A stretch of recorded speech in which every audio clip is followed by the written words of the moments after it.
पिछले 3 दिन से भी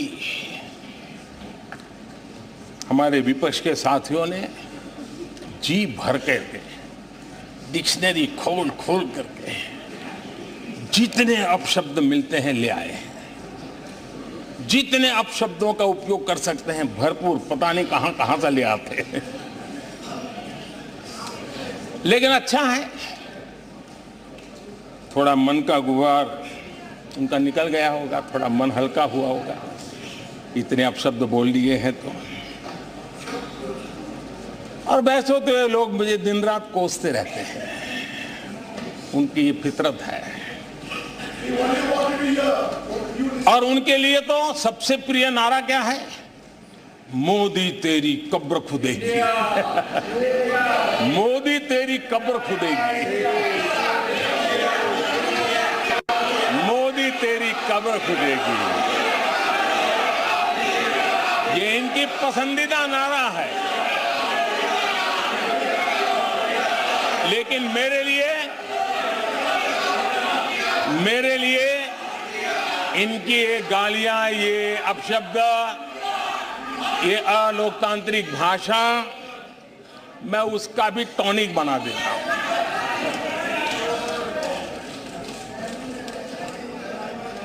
और ये ऐसा क्यों करते हैं और ये क्यों होता है, आज मैं सदन में कुछ सीक्रेट बताना चाहता हूं। मेरा पक्का विश्वास हो गया है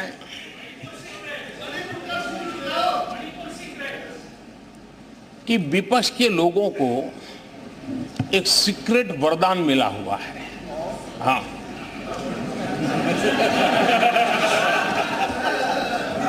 सीक्रेट वरदान मिला हुआ है जी। और वरदान ये कि ये लोग जिसका बुरा चाहेंगे उसका भलाई ही होगा।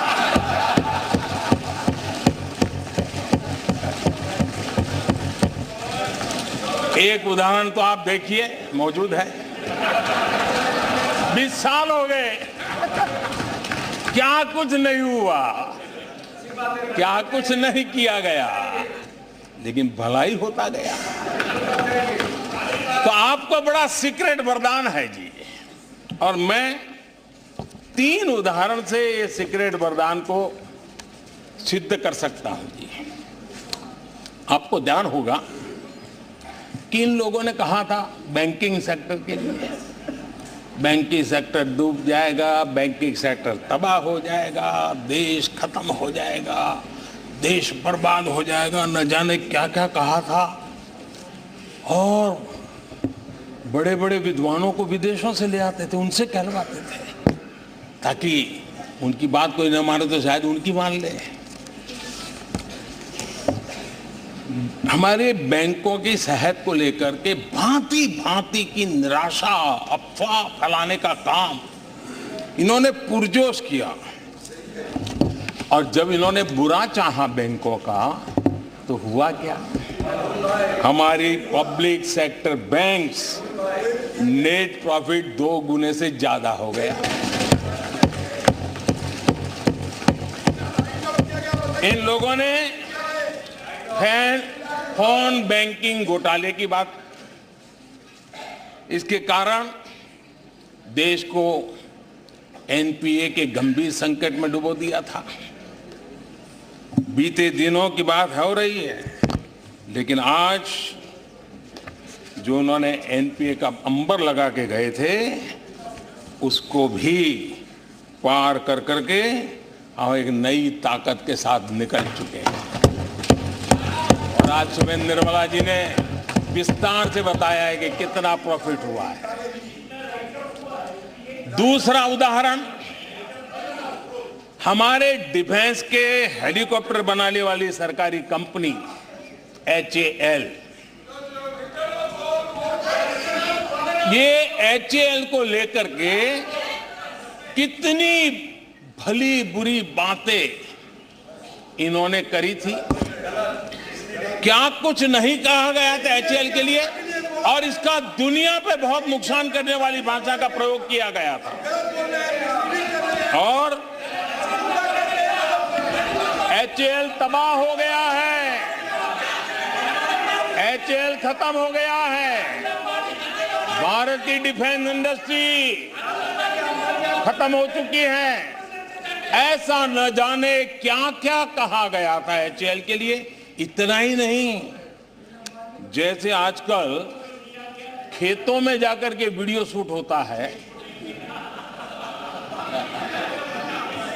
मालूम है ना? हाँ?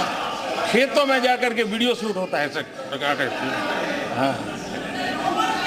वैसा ही उस समय HAL फैक्ट्री के दरवाजे पर मजदूरों की सभा करके वीडियो शूट करवाया गया था और वहां के कामगारों को भड़काया गया था। अब तुम्हारा कोई भविष्य नहीं है, तुम्हारे बच्चे मरेंगे, भूखे मरेंगे, HAL डूब रहा है।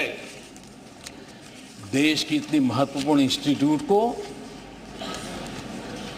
इतना बुरा चाहा, इतना बुरा चाहा, इतना बुरा कहा कि वो सीक्रेट आज HAL सफलता की नई बुलंदियों को छू रहा है। HAL ने अपना highest ever highest revenue register किया है। इनके जी भर करके गंभीर आरोप के बावजूद भी वहां के कामदारों को, वहां के कर्मचारियों को उकसाने की भरपूर कोशिश के बावजूद भी आज HAL देश की आन बान शान बन के उभरा। आदरणीय अध्यक्ष जी, जिसका बुरा चाहते हैं वो कैसे आगे बढ़ता है, मैं तीसरा उदाहरण देता हूं। आप जानते हैं LIC के लिए क्या क्या कहा गया था?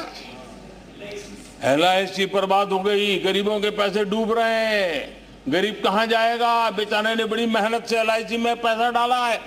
क्या कहें, जितनी उनकी कल्पना शक्ति थी, जितने उनके दरबारियों ने कागज पकड़ा दिए थे, सारे बोल लेते थे वो, सारे बोल लेते थे।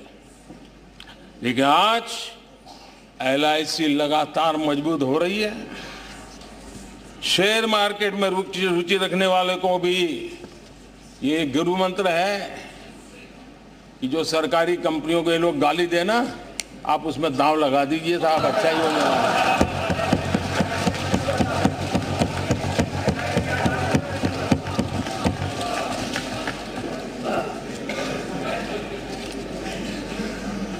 आदरणीय अध्यक्ष जी, ये लोग देश की जिन संस्थाओं की मृत्यु की घोषणा करते हैं, उन संस्थाओं का भाग्य चमक जाता है।